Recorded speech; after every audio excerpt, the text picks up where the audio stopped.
I am just another speck of sand. And the Earth, really, in the cosmic scheme of things, is another speck. And the Sun, an unremarkable star, nothing special about the Sun. The Sun is another speck.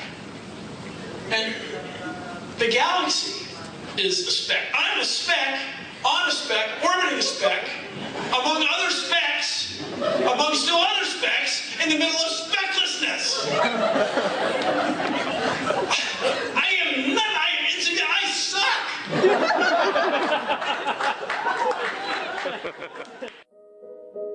The question of questions for mankind, the problem which underlies all others, is the ascertainment of the place which mankind occupies in nature and of his relations to the universe. Thomas Henry Huxley, 1861. For much of human history, man regarded himself as unique in nature.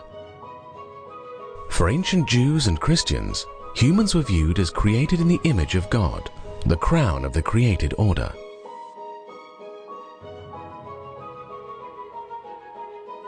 For Greeks and Romans, man was the thinking animal, whose rational faculties produced philosophy, mathematics, politics, and the arts. By the 19th century, however, a growing number of people were questioning man's special status. The questioning culminated with Charles Darwin and his theory of evolution by natural selection. According to Darwin and many of his followers, there was no fundamental difference between human beings and other living creatures. Post-Darwin, many scientists insisted that human beings were the result of unguided and impersonal laws that created everything else. But are human beings really the accidental byproducts of a universe that did not have them in mind? According to geneticist Michael Denton, the discoveries of science over the past century have pointed in a dramatically different direction. Denton's research focuses on locating genes responsible for inherited retinal disease in humans.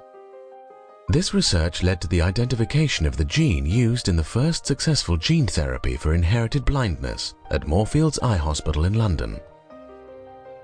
Denton has become increasingly intrigued by evidence from nature that man is not an accident. Indeed, according to him, the universe seems to have been designed for life like us. The universe is fit for carbon-based life and fit for higher organisms utilizing oxygen, and that is not my view. That is the view of everybody working in the field of astrobiology and everybody working for NASA. This is one of the most important demonstrations in the history of science, because it means that, in fact, human form, human biology, has some sort of a special place in the order of nature. Many features of our universe seem to be specially prepared to allow life to flourish. If these features were even the slightest bit different, life as we know it wouldn't just be harder, it would be impossible. There are four fundamental forces in nature, according to physicists. These have to be almost exactly as they are to have stable planets, to have galaxies, and to have Earths like our planet, which lasts for millions and billions of years, okay? If the gravitational force were weaker, stars or galaxies would not be able to form. If the gravitational force were stronger, the universe itself would collapse. If the strong nuclear force were smaller, the only stable element in the universe would be hydrogen. If the strong nuclear force were greater, there would be no hydrogen. Without hydrogen, there would be no water. Without water, there likely would be no life. The atomic elements needed for life to exist are produced inside the nuclear furnaces of the stars. But how do these life-giving atoms get from the interiors of stars to places where rocky planets like Earth can form? It's another amazing story of a universe that seems to have been built just right for life. Well, nature has another trick up its sleeve. It's called supernovae. These are explosions when, in fact, for a short time, one star in a galaxy outshines the whole galaxy, and it explodes to get the atoms out of the center of the stars, you have to blow up the star and distribute the stuff throughout the universe. The cosmos is seeded, therefore, through these supernova explosions with the atoms of life. Supernovae have to occur in exactly the right way, or they will annihilate life rather than nourish it. Conditions must be exactly right for the explosion of supernova. Too many supernovae and there's no life in the universe. So these strange flicking fireflies of the cosmic night have to flick at just the right rate. Flick too fast, no life. It'll destroy all life in the universe. Flick too slowly, you'll have no carbon to build living things, okay? The number of cosmic factors that work together serendipitously to make life possible has made a powerful impression on many scientists, regardless of their religious beliefs. Sir Fred Hoyle was a leading astrophysicist at Cambridge University. An avowed atheist, Hoyle nevertheless admitted that the evidence of nature itself seemed to point to intelligent design. A common-sense interpretation of the facts suggests that a super-intellect has monkeyed with physics as well as with chemistry and biology. Fred Hoyle, Cambridge University, 1981. The cosmos as a whole seems fine-tuned to make life possible, but so do three of its most basic elements and compounds that most of us take for granted: carbon, water, and oxygen.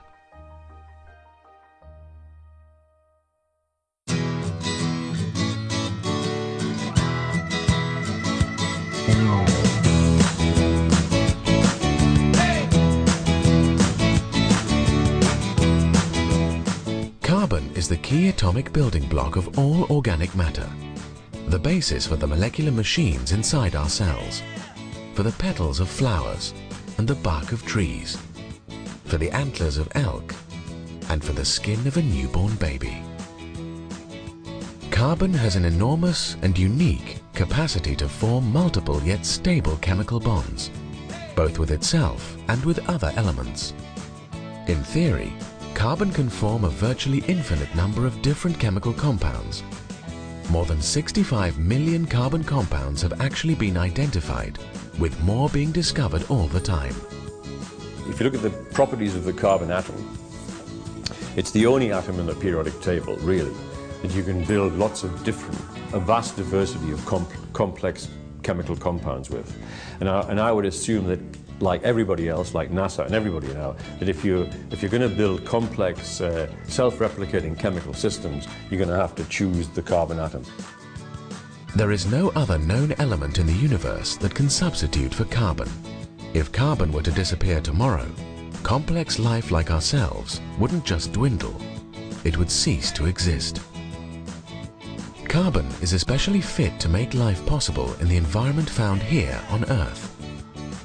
That's because carbon compounds needed for complex life are only stable within a narrow range of temperatures.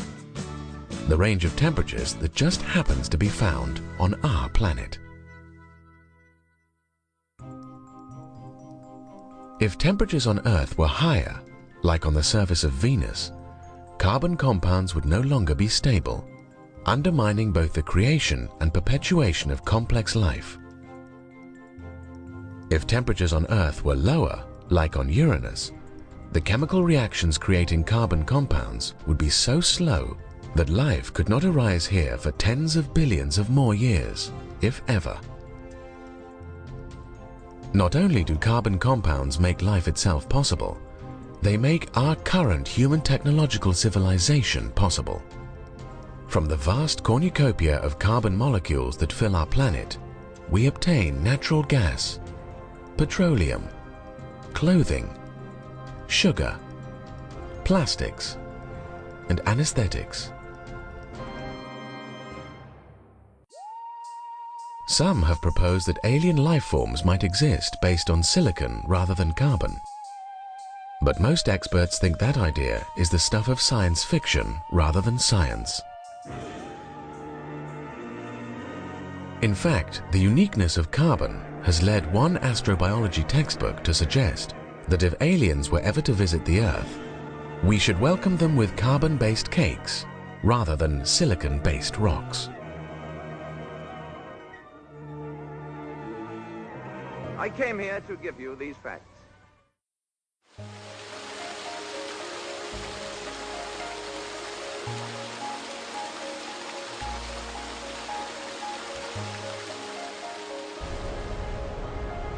Water is the driving force of all nature. Leonardo da Vinci. It covers nearly 3/4 of our planet, and it's essential for our existence. Water is a thing of wonder and inspiration. It also happens to be uniquely fit for creatures like us. One key feature of water that promotes life is its capacity to act as a universal solvent. Water can dissolve almost anything. This allows it to be an ideal carrier of the many chemicals and minerals we need for life. At the same time, water is less chemically reactive than many other solvents. Sulfuric acid can dissolve minerals, but it also destroys them by reacting with them and making them useless for life. Water dissolves minerals without destroying them, allowing them to carry out their life-giving functions. Water is thus an ideal solvent for life. Another important feature of water that enables life is its low viscosity or thickness. Different liquids can have radically different viscosities. Tar has a much higher viscosity than olive oil, and olive oil has a much higher viscosity than water. Water has one of the lowest viscosities of any common liquid, and its viscosity seems just right to facilitate life like ours. If the viscosity of water were any lower, like the viscosity of liquid hydrogen, the delicate microscopic structures in our cells wouldn't survive when subjected to outside forces. On the other hand, if water's viscosity were even slightly higher, the pumping of blood through the tiny capillaries which permeate all the organs in the body would be impossible, and our circulatory system wouldn't be able to supply enough oxygen or glucose to our muscle tissues for organisms like us to survive. In sum, the viscosity of water seems to be finely tuned for life like us. But perhaps the most striking features of water that make life possible are its thermal properties, which help us deal with the impact of heat.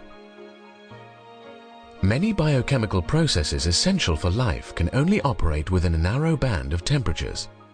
If the temperature is too high or too low, these biochemical processes cease to function, and life like ours becomes impossible.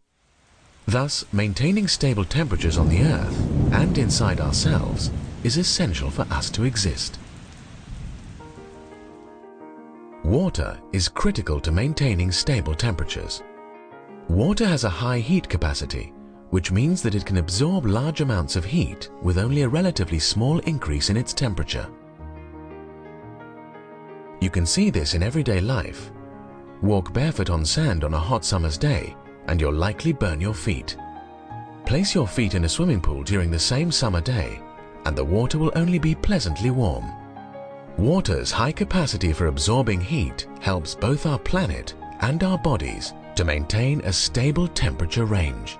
You have to put a lot of energy into water to change the temperature. That's very convenient. It means it's very easy for warm-blooded organisms like ourselves to maintain body temperature. So that's a property of water which seems specifically fit for beings like ourselves.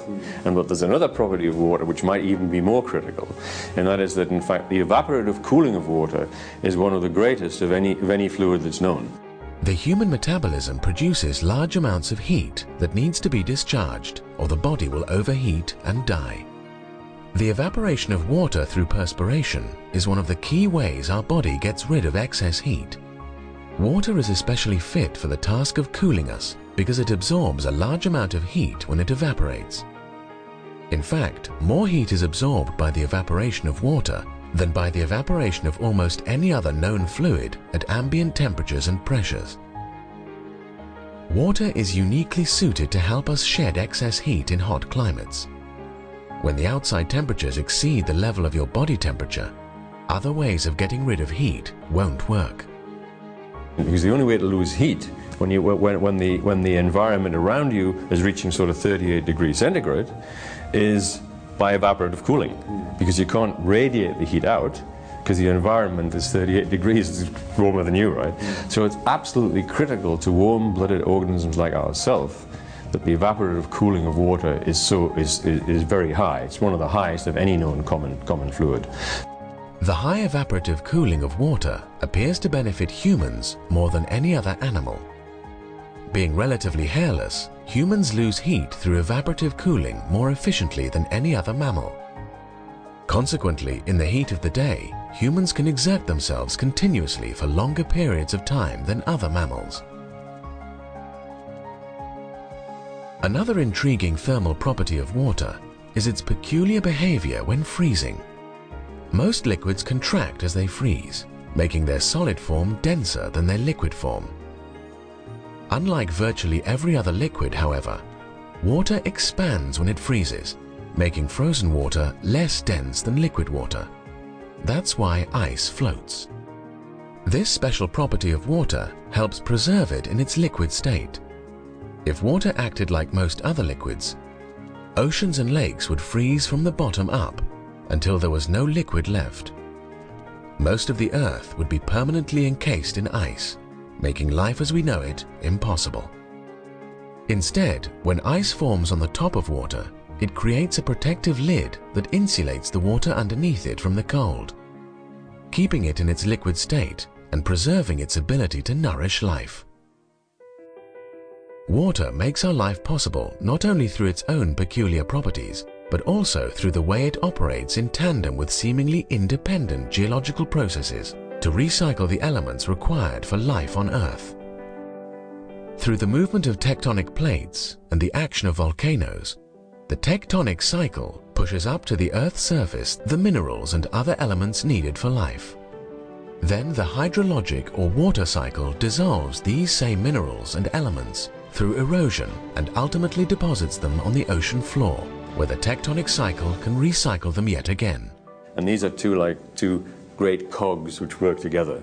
The tectonic cycle keeps on recycling the crustal material, and the hydrolytic cycle dissolves the key minerals which are necessary for life and sort of takes them out of the crusts and puts them in the hydrosphere, in the fluids of the Earth.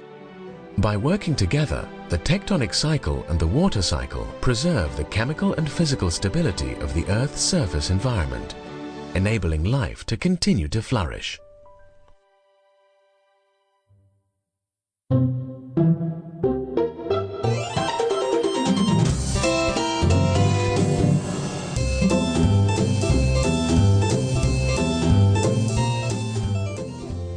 During an emergency situation requiring the use of oxygen, the pilot should be able to release and don the mask within 5 seconds. Warning: masks have not been qualified for wear over beards or heavy facial hair growth in accordance with FAA technical standard orders. Facial hair that crosses ceiling surfaces can seriously degrade the performance of these masks. Some living things can survive without oxygen, but not beings like ourselves. Oxygen is another element that is fine-tuned to enable organisms like us. Constant activities of beings like ourselves require energy, great quantities of metabolic energy. And basically, the only atom in the periodic table that's capable of delivering this energy is oxygen. And we get all our energy by the slow combustion of hydrocarbons. It's the same as a fire. And it's not just me that's saying this. What I'm saying is that, in fact, oxygen is the signature of complex life. If you're going to have complex life needing a lot of energy anywhere in the universe, you're going to have to use oxygen. But for oxygen to be available for use, you need the right kind of planet and the right kind of atmosphere. And you can only get atmospheres containing oxygen on planets roughly the size of the Earth. If they're too big, they retain primeval gases such as hydrogen and helium. If they're too small, they lose all their atmosphere. So you have to have planets roughly this size. Getting the oxygen we need for life involves a stunning series of coincidences. On our planet, plants utilize the energy of sunlight to manufacture sugars and other essential organic compounds by a process known as photosynthesis. Photosynthesis converts radiant energy from the sun into a form of stored chemical energy that plants can use. But along the way, photosynthesis also generates an important waste product: oxygen. In other words, the same process that supplies the energy plants need just happens to also produce a waste product that supplies energy to humans and many other animals. If that weren't amazing enough, photosynthesis must have access to just the right kind of energy in order to work. And what energy does the photosynthesis need? It's the very small region of the electromagnetic spectrum, which is the visual region. This is the region which powers photosynthesis. In fact, it's light energy. Light energy has the correct characteristics to raise the atoms of organic chemistry to levels for chemical interactions. So light is the right electromagnetic energy for photosynthesis. When you look at the sun, you find the sun turns out nearly all of its energy in the visible spectrum. So the sun is pouring out just the energy you need for photosynthesis. And so the radiant energy output of the sun happens to be in exactly the same region of the electromagnetic spectrum that you need for photosynthesis. The Earth's atmosphere has just the right composition to allow the visible light we need to reach the surface of the planet, while largely absorbing many other kinds of radiation that are dangerous to life. There are an awesome set of coincidences in the atmosphere which happen to allow the light of the sun to come right down to the surface of the Earth, where it can empower photosynthesis, where miraculously the atmosphere blocks out lots of other forms of radiation and allows the life-giving light to get to the planetary surface to allow photosynthesis to occur, so you can have oxygen. But the amazing thing about the window in the atmosphere is UV, gamma radiation, dangerous radiations are blocked out. And so the light of the sun comes right down to the Earth where oxygen can be manufactured. Other coincidences allow just the right amount of oxygen to exist in our atmosphere, but not more. We need a lot of oxygen. We need 250 mils of oxygen every minute. As you're sitting there, you're breathing there, relaxing, you're using up 250 mils of oxygen every minute. It's incredible. That's the amount of oxygen you need to maintain your energy levels. And to get this amount of oxygen, you need to take it from an atmosphere. And you need about 20% or so oxygen in the atmosphere to get sufficient to feed your metabolic needs. The problem with needing so much oxygen in the atmosphere is that oxygen is dangerous because it's so reactive. If you have too much of it in the atmosphere, you can have spontaneous combustion. Fortunately, the form of oxygen prevalent in our lower atmosphere is diatomic. That means two atoms of oxygen typically combine together into a molecule. Diatomic oxygen happens to be much less reactive so long as the temperature is below 50 degrees centigrade or 122 degrees Fahrenheit. And this allows, in fact, quite a high level of oxygen in the atmosphere without spontaneous combustion. The properties of diatomic oxygen mean our atmosphere has just the right level of oxygen we need for living. Not too little and not too much. If you raise the level of oxygen much more than 20%, perhaps certainly more than 30%, you'd have raging spontaneous fires all over the place here, okay? An equally serendipitous property of diatomic oxygen is that it does not absorb heat, which has helped prevent a massive increase in Earth's surface temperature that would wipe out life as we know it. Oxygen is not a greenhouse gas. And that's a very good job, isn't it? Because basically, as oxygen levels increased over the last 1,000 million years from nothing to the current levels of about 20%, if it had been a greenhouse gas, forget it, we wouldn't be sitting here. In fact, oxygen absorbs no incoming radiant heat because it's a diatomic molecule. You need triatomic molecules to be greenhouse gases. So let's be very thankful that there's another coincidence here, that dioxygen is not triatomic, it's diatomic. It doesn't absorb any heat. So this huge change in oxygen levels in the history of the Earth can occur without any effect on the heat balance of the Earth. So Another one of the coincidences in the properties of oxygen which allow us to be sitting in this room now, breathing this life-giving gas, okay? So it goes on and on and on. There's one coincidence after another. And as I say, as far as science is concerned, these things facilitate beings like ourselves. And you can say scientifically that in fact the universe is fit for beings like ourselves to use oxygen, right? But I mean, an obvious inference is that this is certainly consistent with traditional design hypothesis, right?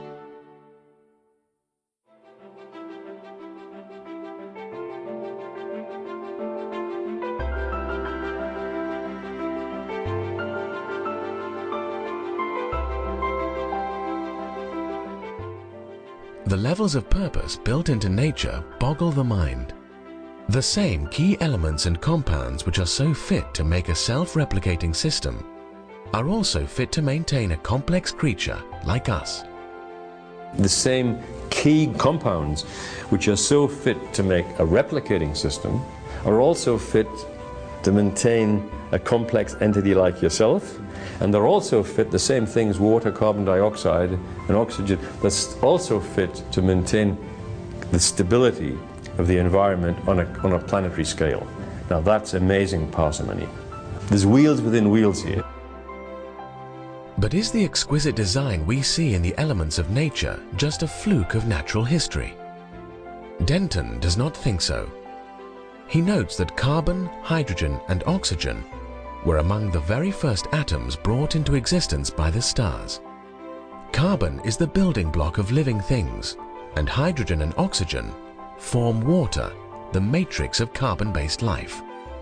In his words, it's as if from the very moment of creation, the biochemistry of life was already preordained in the atom-building process, as if nature were biased to this end from the beginning.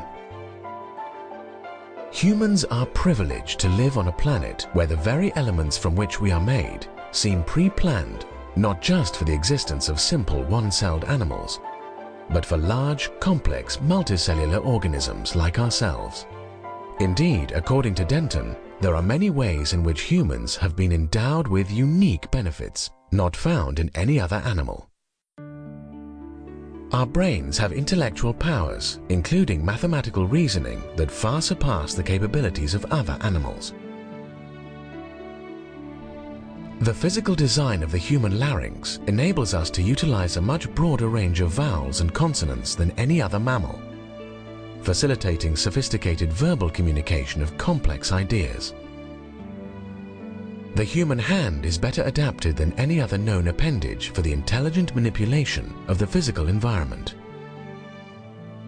The human body and mind seem to be optimized in a variety of ways to make us the only animal who can harness the use of fire, which opened the doors to technology.